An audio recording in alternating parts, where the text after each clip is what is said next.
Sexta-feira, hora de cinema aqui no TVT, TVT News, primeira edição. Vamos saber o que há de melhor na telona, no streaming, para o final de semana. E sempre com o Luiz Zanin, jornalista cultural, crítico de cinema. Zanin, cadê você?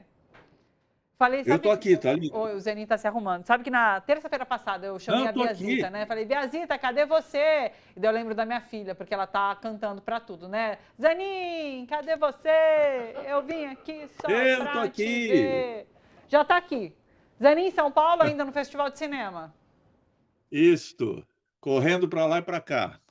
Perfeito, parou para nos atender. Vamos lá. Vamos começar com as estreias de cinema, porque inclusive são filmes que foram exibidos na mostra também, né, Zanin? Vamos começar com Frankenstein. Conta pra gente. É um dos filmes aí mais esperados do ano, né? É um filme que é dirigido pelo mexicano Guillermo del Toro e que é um especialista, vamos dizer, nessas coisas um pouco estranhas do cinema, monstros, figuras exóticas e tudo mais, mas é um cineasta extremamente talentoso, viu, Thalita? Ele tem filmes como Cronos, por exemplo, né? Um filme como A Forma d'Água, que venceu o Festival de Veneza, então ele tem na prateleira dele, além de 3 Oscars, ele tem um Leãozinho de Ouro de Veneza, né? Então é um grande realizador e que vai se debruçar sobre essa história, que é uma história criada no século XIX por uma mocinha na época chamada Mary Shelley, né? Que aliás era a esposa de um poeta britânico chamado Percy Shelley, né, famosérrimo também, né, e essa obra ficou para a posteridade. E o cinema se apaixonou por essa obra e adaptou. A primeira adaptação, para você ter ideia, é de 1915, uma das famosas é de James Whale, de 1931. E foi assim ao longo das décadas, essa história sempre se renovando no cinema. Eu queria saber quantas adaptações teve esse filme. Fiz uma pesquisinha e não consegui encontrar um número legal. Então eu perguntei para a inteligência artificial e ela me respondeu sabiamente que existem 60 adaptações diretas do livro da Mary Shelley para o cinema e mais de 400 indiretas, ou seja, que o Frankenstein aparece, mas não é o personagem principal, mas existe como referência de outros tantos filmes. Então é uma história que encanta a humanidade. E essa nova adaptação do Del Toro, ele conta o seguinte, que ele sempre se apaixonou por essa história desde que era criança, e que era um sonho dele realizar, e agora ele consegue realizar esse sonho e divide esse sonho, ou pesadelo, como quiserem, né, com os outros. A história é muitíssimo conhecida. É a história de um médico que se revolta contra a morte e deseja criar a vida em laboratório. Então ele cria um ser com pedaços de cadáveres e consegue dar vida a essa coisa, o monstro, né? E perde o controle sobre ele. Então acontecem uma série de coisas que vão estar dentro do relacionamento entre o criador e a criatura. Na verdade, Frankenstein, que a gente costuma chamar Frankenstein o monstro, né? A pessoa monstruosa, tal, não sei o quê. Mas Frankenstein é o nome do médico, é Victor Frankenstein, que é o médico que cria, o cientista maluco que cria essa criatura aí que a gente está vendo. No caso aqui dessa nova versão, o médico é interpretado pelo Oscar Isaac, que é um ator que trabalhou com Woody Allen, um ator bastante conhecido e muito bom, que trabalhou em vários filmes norte-americanos. E a criatura é vivida pelo Jacob Elord, que é também um ator muito conhecido de séries e filmes por aí. É uma visão assim bastante gótica, bastante estranha desse romance e que que tem a seguinte pegada, a meu ver, assim, bem marcada, que é a tentativa de humanização desse suposto monstro que é criado em laboratório, né? E que vai se perguntar a história inteira quem é ele, né? Quem é o pai dele, de onde ele veio, né?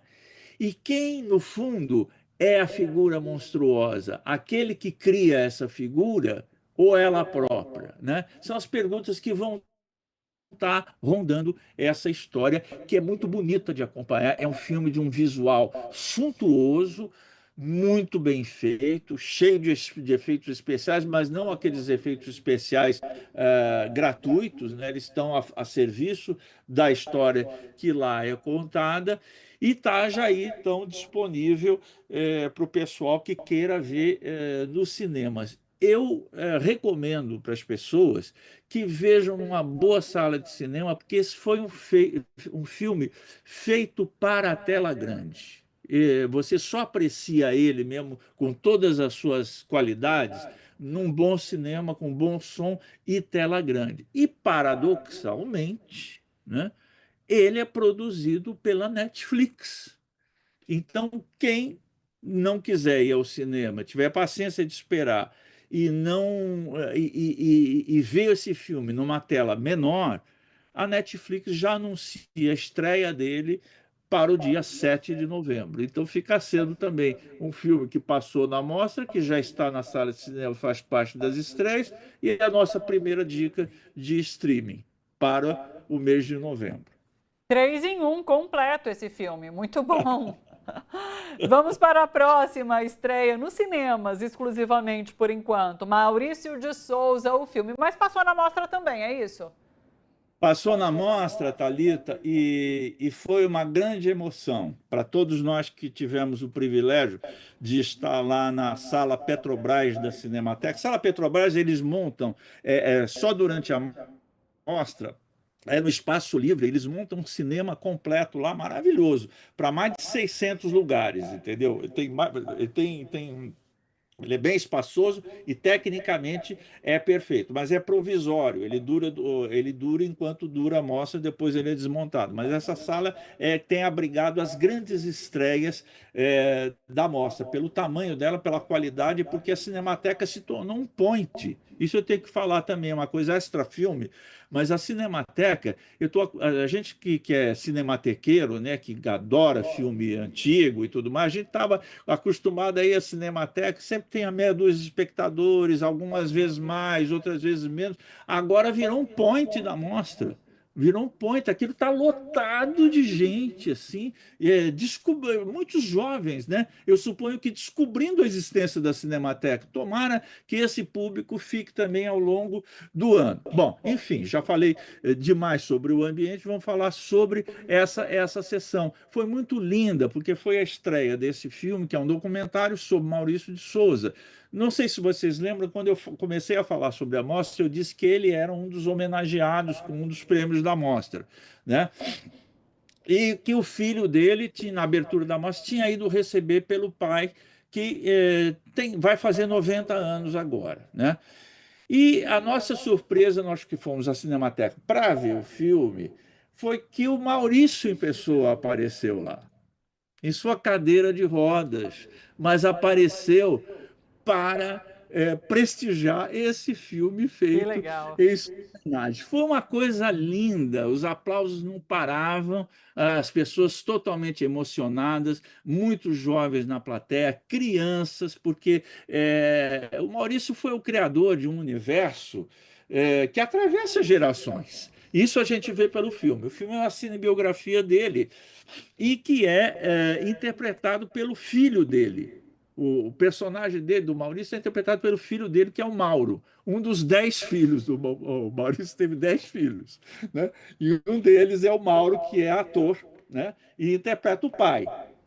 E aí conta a história desde a infância, aí já não é um Mauro, é um autor mirim, desde a infância em Santa Isabel, que é um distrito, ou uma cidade próxima a Mogi das Cruzes, aqui nos arredores de São Paulo, né, a cidade do interior, mas nos arredores de São Paulo, onde ele nasceu, descreve uma infância muito feliz no campo, jogando bola, brincando com amigos e tudo mais.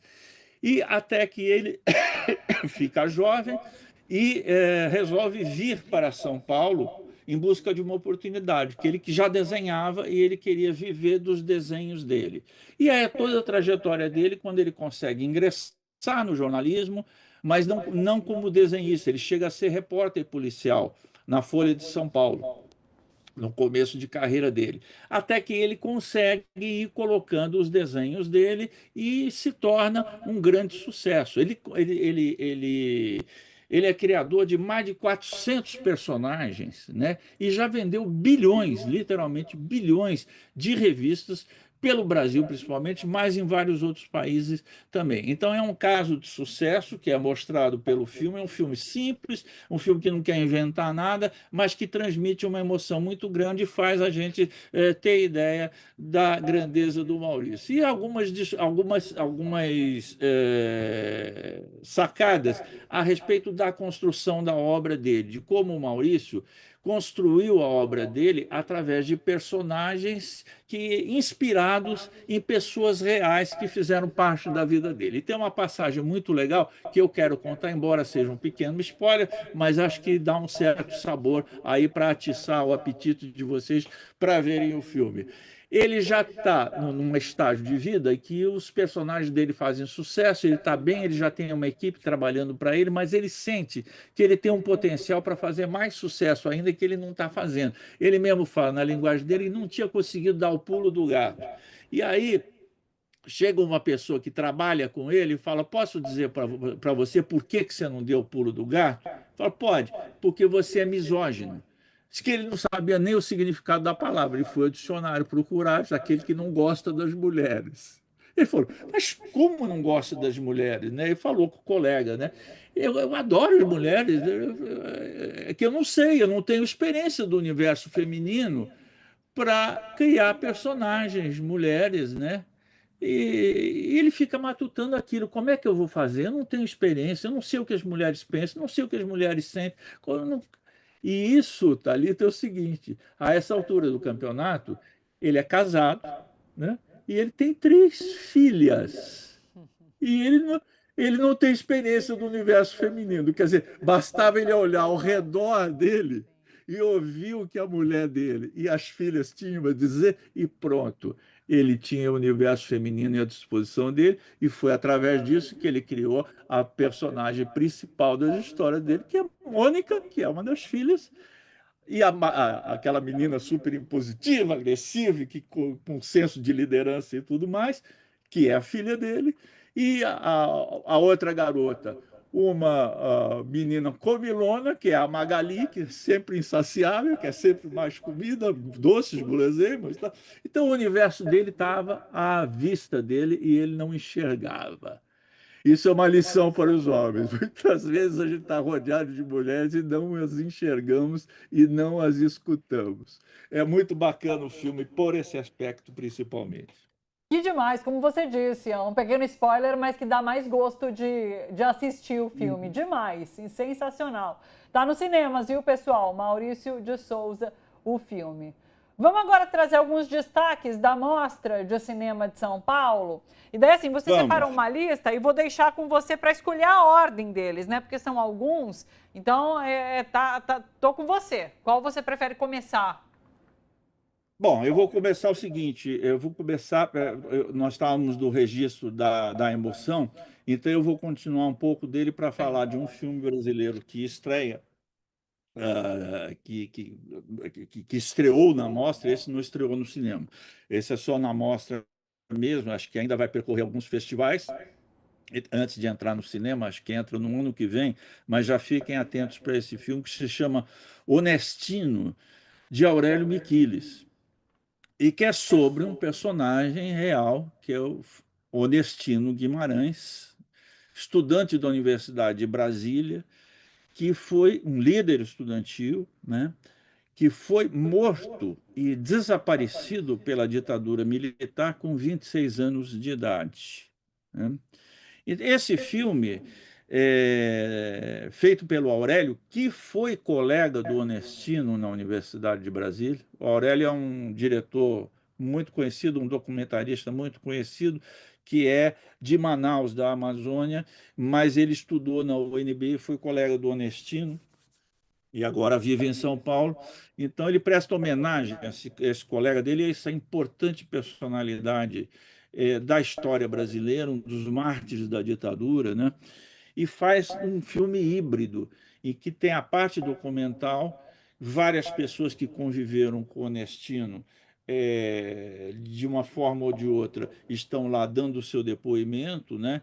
Eu cito, por exemplo, a Isaura Botelho, que foi mulher do Onestino, com o qual ela tem uma filha.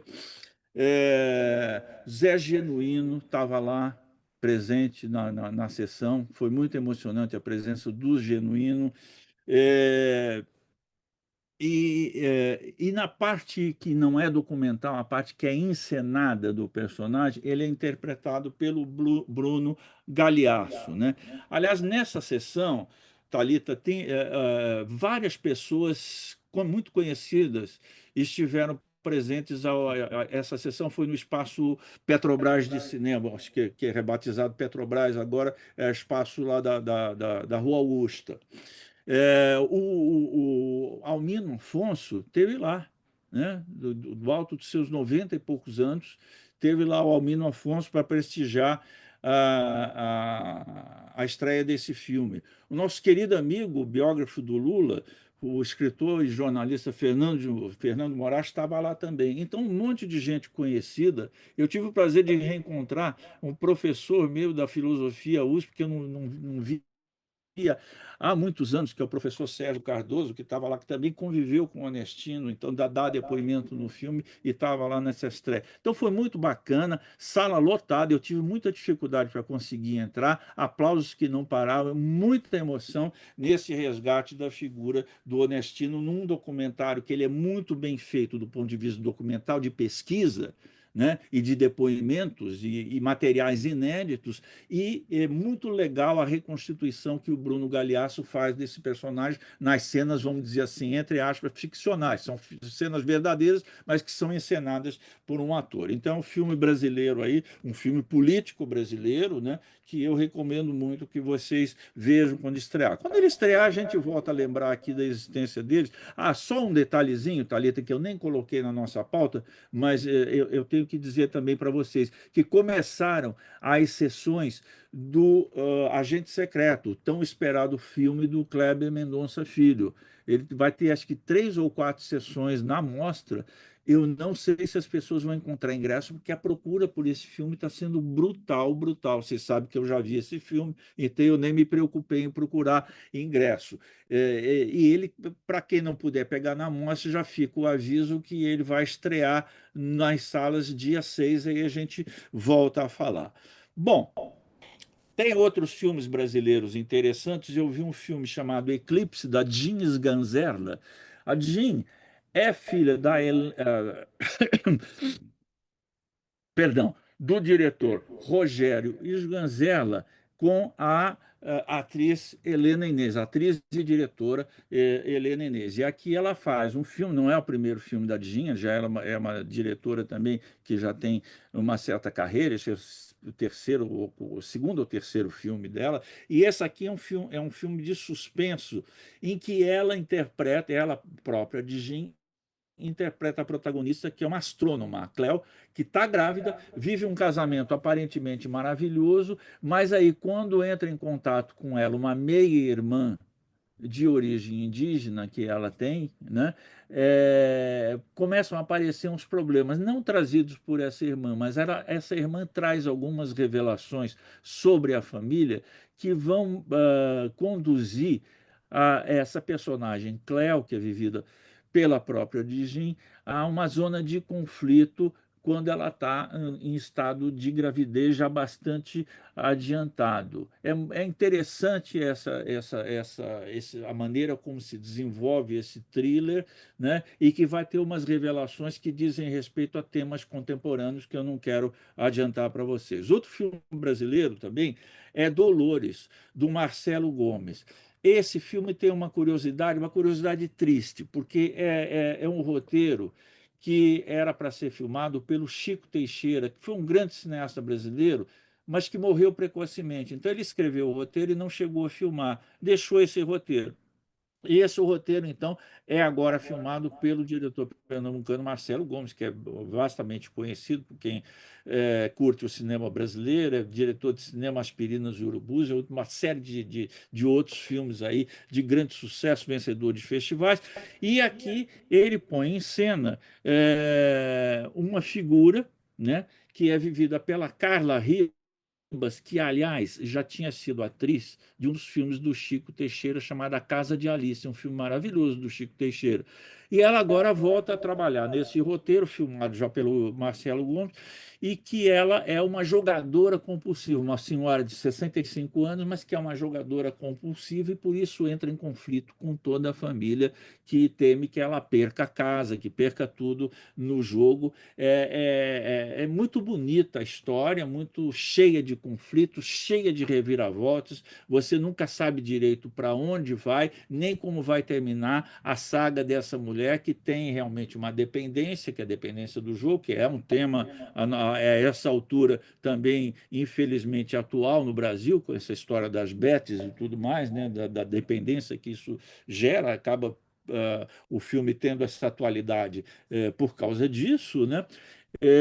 E que vai terminar de uma maneira totalmente desesperada, que, obviamente, eu não vou contar para vocês. Como é que a gente está de tempo? Só me atualiza nisso. Temos 8 minutos, ainda temos um tempinho para falar sobre os próximos, Opa, sim. tem um tempinho até bom, tem um tempinho até bom. Sim, Deixa eu aqui escolher. Em todo caso, eu quero falar dos filmes que eu vi ontem, né? tá.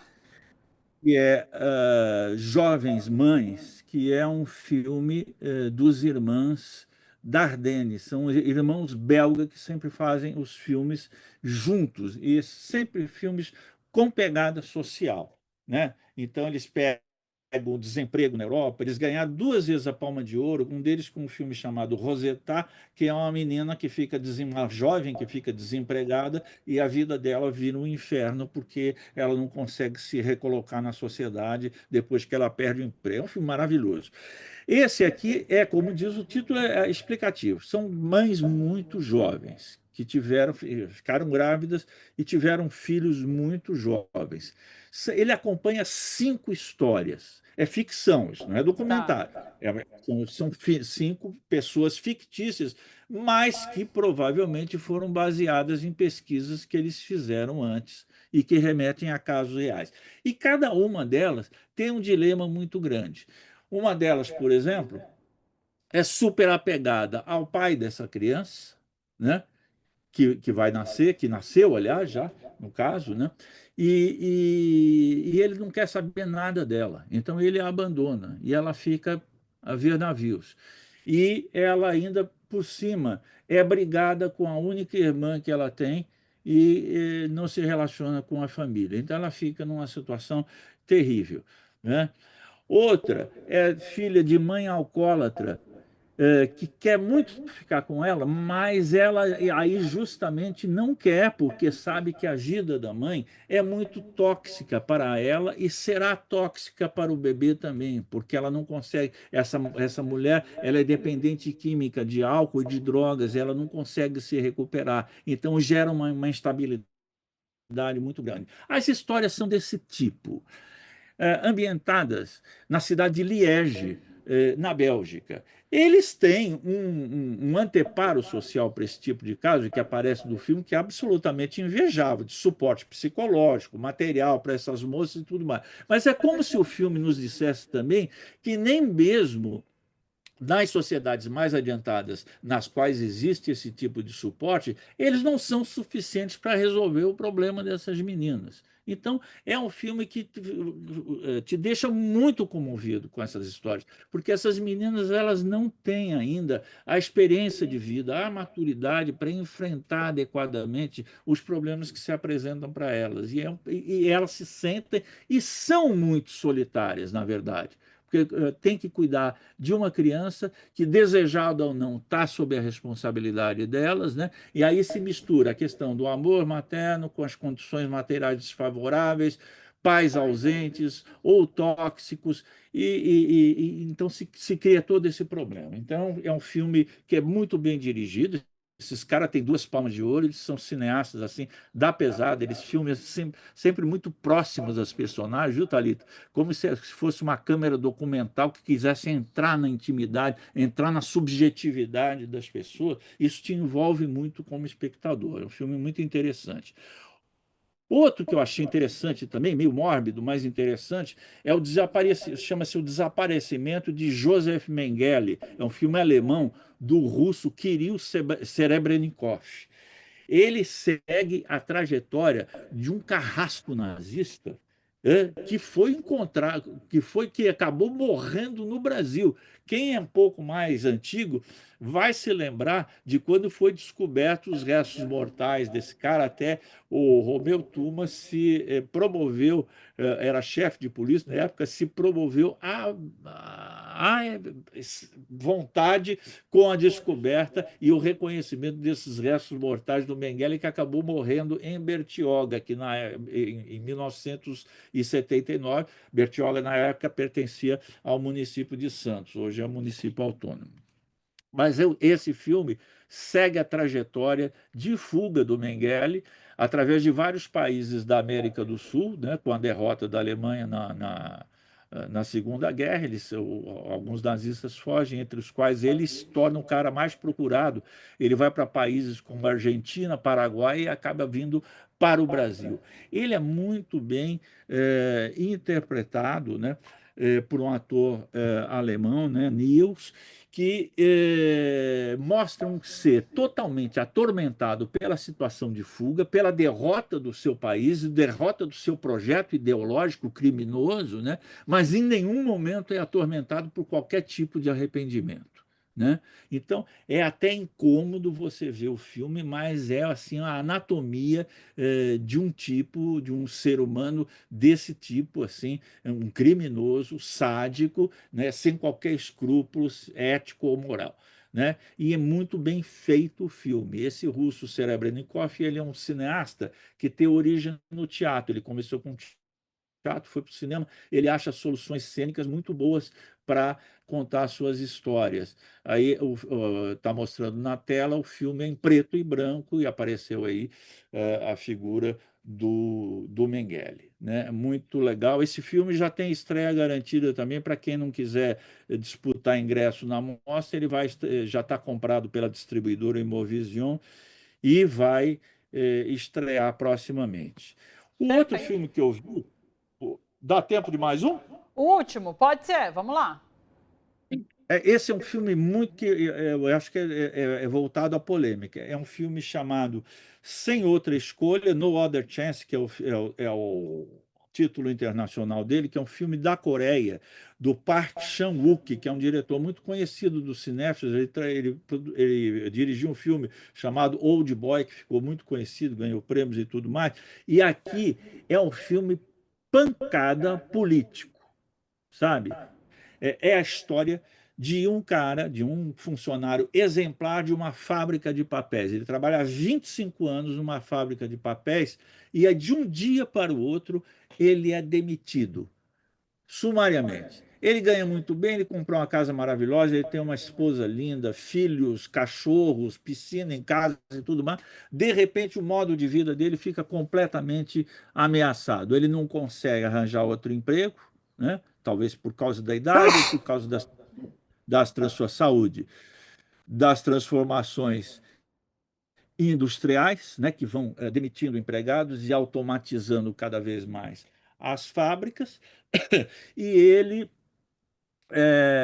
começa a ficar desesperado, até que aparece a chance de ele colocar o conhecimento dele a serviço de um emprego, de uma vaga que está sendo aberta. Mas ele vai se candidatar a essa vaga, leva o currículo e descobre que a concorrência é muito grande. O que ele vai fazer para vencer essa concorrência? Eu deixo essa pergunta no ar para vocês adivinharem a resposta. E só dizer que envolve muita violência, porque a crítica que esse diretor faz, não à sociedade coreana em si, mas ao capitalismo em geral, a esse processo de que eles chamam pudicamente de destruição criativa, destruição de empregos, automação, isso gera um caos social, um mal-estar geral e que conduz as pessoas a uma violência extrema, com os homens se comportando como se fossem o lobo do homem, para usar uma frase famosa daquele filósofo Thomas Hobbes, né? O homem é o lobo do homem. E a gente tem esse tipo de situação assim, muito aumentada com essa vida de concorrência e essa Sim. vida de luta pela sobrevivência, assim, totalmente animalesca a que a gente está sendo conduzida. É um filme para gerar muita polêmica. Eu sou do time spoiler, eu fico me mordendo de curiosidade para saber quando você deixa assim a dúvida no ar, poxa vida. Mas é isso, Zanin, muito obrigada, sempre bom fechar a semana aqui com você, viu? Um beijo enorme, até semana que vem. Beijo para você, Até. todo mundo, e até a semana que vem. Aliás, olha, estão perguntando aqui quem foi. A Aida Bittencourt falou: Zanin, além de informar com maestria, é super simpático. Zanin é uma simpatia, um querido. E alguém me perguntou sobre filmes aqui na TV. A gente tem o Cine TVT aos sábados, às 9h30, tá? Sempre filme bem bacana, bem interessante. Na programação fica rodando a chamada sobre o filme. Eu não tenho ele aqui agora, até tentei descobrir, mas não consegui descobrir a tempo, viu? Mas às 9h30, sábado, tem Cine TVT por aqui, em TV aberta, canal digital, antena parabólica 555 em todo o país, tá certo? Eu vou ficando por aqui. Às 4 horas da tarde tem TVT News segunda edição com o Dom Ernesto. Fica ligado para fechar a semana bem informado. E eu volto na segunda-feira, como eu já adiantei aqui, cheia das novidades, tá? Tem muita coisa acontecendo nesse final de semana e a gente vai analisar juntos. Te espero na segunda às 10h30 da manhã. Beijo enorme, bom final de semana e até lá. Tchau, tchau.